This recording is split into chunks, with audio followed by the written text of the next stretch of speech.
Hey guys, Derek Shoehorn here for life advice. Couple of warm-up points today.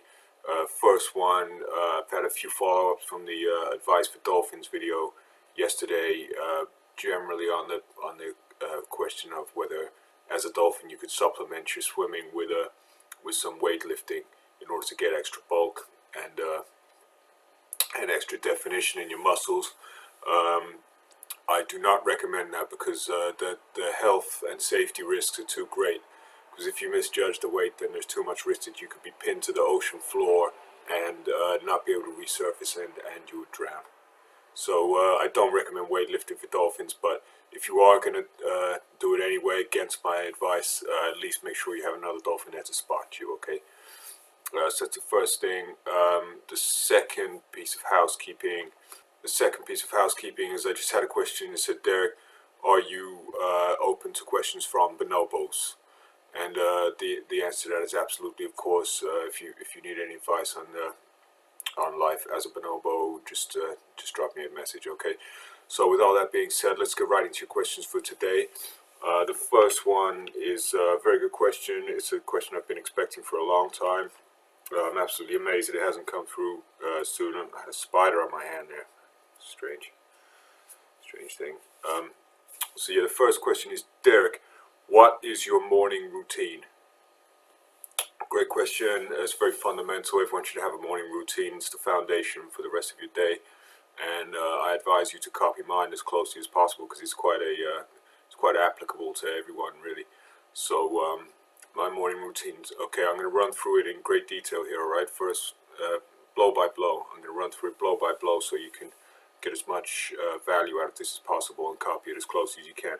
So the first thing I do is I get up from my bed and I go to the toilet and I urinate. That's the first thing I do in the morning. And then I brush my teeth, and then I brush my tongue, and then I brush my skin, and then I brush my hair. Okay, and then after that I do 1 hour of seated meditation, zazen, the Zen style of meditation. I do that for 1 hour, and then I do my calisthenics routine, which includes push-ups, pull-ups, bodyweight squats, handstand push-ups, leg raises, and neck bridges. And then I do 45K ultra marathon most mornings, or if failing that, I just do a couple of 10Ks. And then after that, I come back and I have a bowl of granola with berries in there. Then I have separately to that blackberries, I have blueberries, I have raspberries, I have grapes, I have bananas, and then I have my first cup of coffee of the day at that point. And then I go for a walk, and then I have another cup of coffee, and then I have bacon, eggs, sausages. This is all vegetarian versions. What else do I do in the morning? Then I have a cold shower.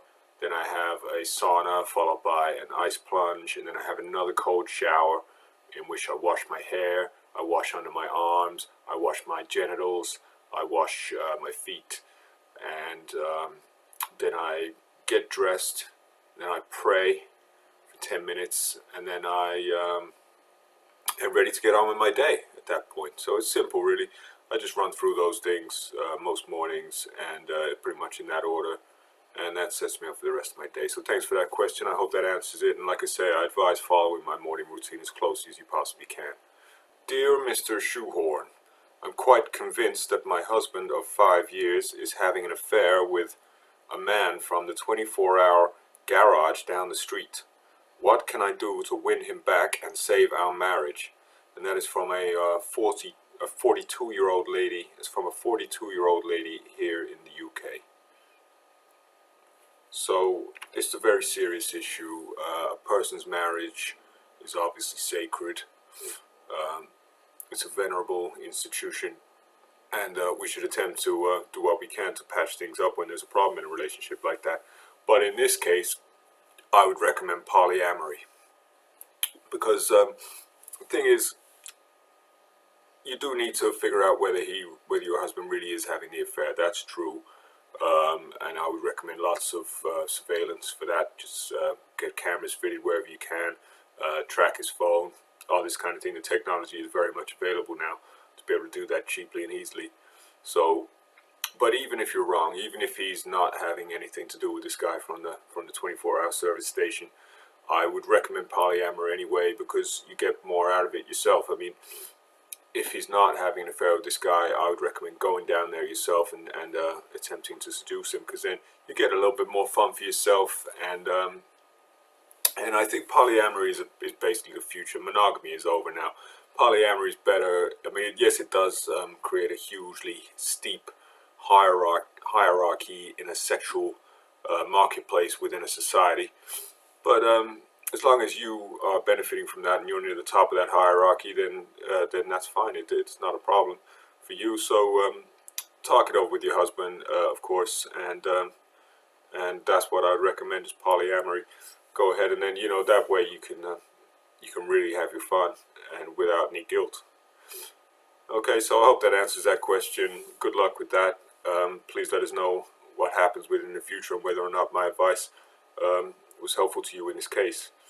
Okay, so finally we'll move on to the third question for today.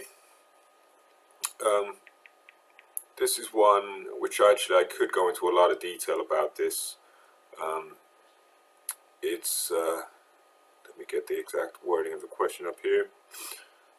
Derek, what are the 3 greatest things you have ever invented? Well, this is a good question. It's quite intuitive because I've never actually mentioned my inventions on the channel before.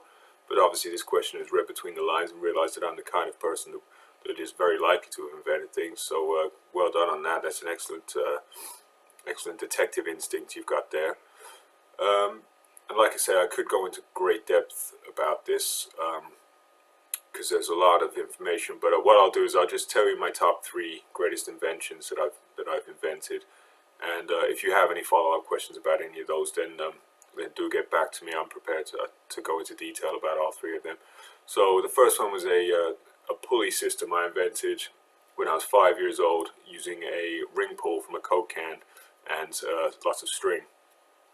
And that went on to be what they now call a cable car, or a gondola thing. I don't know what they call those actually. A cable car is what I would call it. So I invented those. The second invention I've ever done was a new type of boxing glove, which just made your punches feel much more painful when they connected, without breaking any of the rules of any of the various boxing leagues. And the third invention that I've done in my life was the iPhone. So like I say, if you have any questions about any of those, just get back to me, because I don't have time here to go into full detail, and I didn't want to create a whole video on that topic without knowing that there was a demand there for it. But if anyone does want me to do that, then I'm more than happy to. And yeah, I think that's about it for today. Thanks very much for those questions. Great questions again. I'm really happy with the caliber of people actually that are watching the channel, because I could have just been inundated with moronic questions by now, which is actually what I expected. So I've been taken kind of by surprise by the intelligence of some of you. So well done on that. Keep the questions coming. Post them in the comments, and I'll see you guys in the next video. Take care. Derek Shoehorn out.